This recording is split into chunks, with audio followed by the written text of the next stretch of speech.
ভাই আপনার বয়স কত? 28-29 এরকম। 28-29। জি। জন্ম জেলা? জন্ম নাটোর জেলা। আপনি কি নাটোর থেকে আসছেন? জি। শুরু করেন মনির ভাই, একেবারে শৈশব থেকে আমাকে একটু জানান, কি গল্প আপনার শুনি। খুব ছোট, আমি তো বুদ্ধি হয়েছে আমার নানির কাছে। জি। আমার বাবার বাড়ি থেকে একদম পাতাল কোলে করে নিয়ে আসছিল। আপনার মা? না, নানি। আচ্ছা। নানি নিয়ে আসছিল। আর মা, ওই টাইমে তো আমার তো জ্ঞান বুদ্ধি নাই, মানে আমার তো বুদ্ধি হওয়ার পরে পড়ায় অনেক পরেই আর কি মা বাবার অনেক দ্রুত আমি শুনতে পাই, যখন জ্ঞান বুদ্ধি আমার হয়ে গেছে। বাপ মায়ের মধ্যে সম্পর্ক ভালো ছিল না? না, ভালো ছিল না। আচ্ছা।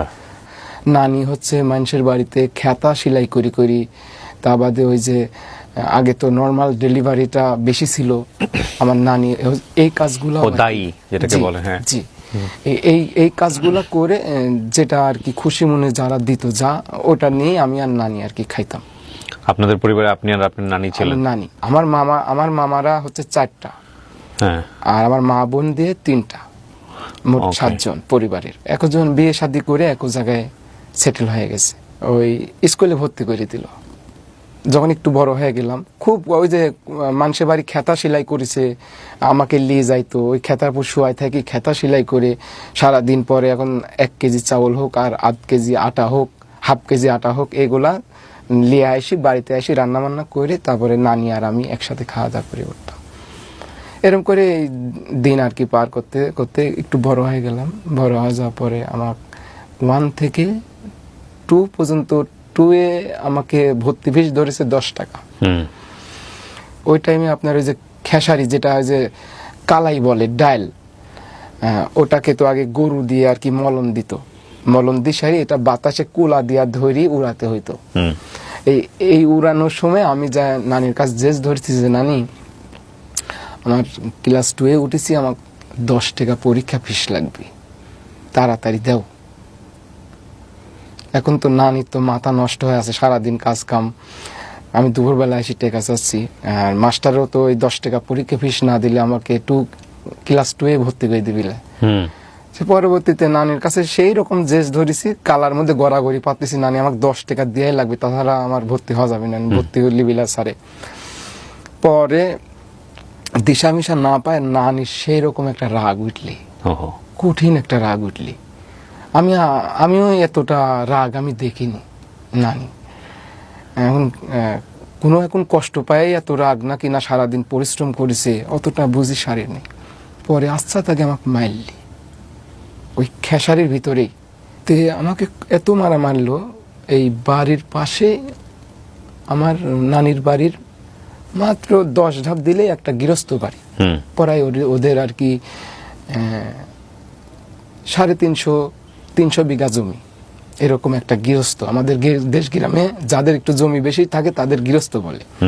গৃহস্থর মা আমাকে ওই মারা দেখে কোলে পিঠে কইলি চলে আসলে আমার এই বাড়িতে, তোর নানির কাছে থাকা লাগবি না, তুই হচ্ছে আমার বাড়িতে থাক, তুই লেখাপড়া তুই আমার বাড়ির থেকেই করবি। তাও 1-1.5 বছর ওর বাড়িতে আমি থাকিছি, খাইছি। নানি খোঁজ খবর নিত না? নানি ওই যে এই বেলা ও বেলা আসতো, দেখে যেত। জি। যে কথা বলে আমাকে নানির কাছ থেকে নিয়ে আসলো, সে কথার সাথে আর মিল পড়ল না। আমাকে লেখাপড়া শেখালো না শেখায়। আগে তো গৃহস্থ বাড়ি পড়ায় 30টা 20টা 25টা করে গরু থাকতো, এই গরুগুলা আমার সম্পূর্ণ দায়িত্ব, খাওয়ানো দাওয়ানো, মাঠে নিয়ে যাওয়া। এই যে ইরি ধান কাটা পরে যে ইরি ধানের গাছ থেকে যাবার কুশি বাড়ায়, ওই কুশিগুলা গরু খাওয়ানোর জন্য আর কি মাঠে নিয়ে যেতে হইতো। আমাকে পরবর্তীতে নানি কাছে করলো যে বছরে মনির 2টা প্যান্ট পাবে, হাফ প্যান্ট, 2টা হাফ প্যান্ট পাবে, আর হচ্ছে একটা গামছা পাবে, আর 2টি গেঞ্জি পাবে, আর 1 জোড়া স্যান্ডেল পাবি। এই আমার বছরে।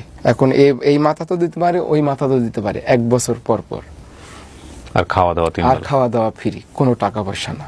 এখন নানিও ভাবি চিন্তে দেখলি যে আসলে তো আমার একটু জুলুমি হয়ে গেছে সাওয়ালিয়া। আর আমার মামারা তো সবাই আর কি, কেউ ভ্যান চলায়, মানে যার যার সংসার তাই গোছাতেই মানে পেরাশনি, খুব হিমশিম খায় যায়। তার মানে ওই যে টাকা চাইছিলেন লেখাপড়ার জন্য, ওই সময় লেখাপড়া বন্ধ হয়ে ওই সময় ক্লাস 2-এ ওঠার আগ দিয়েই আমার লাইফে লেখাপড়া। আর লেখাপড়ার হলো না। আবার এই জায়গায় যে আমাকে লেখাপড়া করার যে একটা সুযোগ দিছিল, ওই জন্য আমিও একটু আইছিলাম যে আমাকে লেখাপড়ার পাশাপাশি আমাকে এই বাড়িতেই রাখবে। এই সুযোগে আসার পর যখন আমি একটু ভালো বুদ্ধি হয়ে গেল যে একটা গরু ছুটি যাচ্ছে, যে গরুটা আমার ধরে আনতে হবে, এটা গৃহস্থর বাড়ির গরু, তখন আমাকে কইলো যে লেখাপড়া আর হবে না নি, তুমি এগুলাই গরু করো। এগুলাই করো। একবার ওই বর্ষা মৌসুমে বছরে আমি একটা গামছা পাই। গামছাটা ওই ছোট মানুষ, সাঁতার তো জানি না, তো ওই গরুর ন্যাজ মানে সবগুলা গরুকে আমি আগে পাঠাইতাম, আর একটা গরুকে আমি আটকায় রাখতাম। ওর লেজ যে ধরে ধরে গরুটা- আপনি পার হইতেন। ওই যে গরুটা সভ্য, সেই গরুটার ন্যাজ ধরে রাখতাম সুন্দরভাবে। 1/2 কিলোমিটার পানি পার হয়ে যেতে হবে, একটা বিল পার হতে হবে, এই আধা ঘন্টায় ন্যাজ ধরে থাকতাম, কল কল কল কল করে চলে যাইতাম গরুর ন্যাজ ধরি।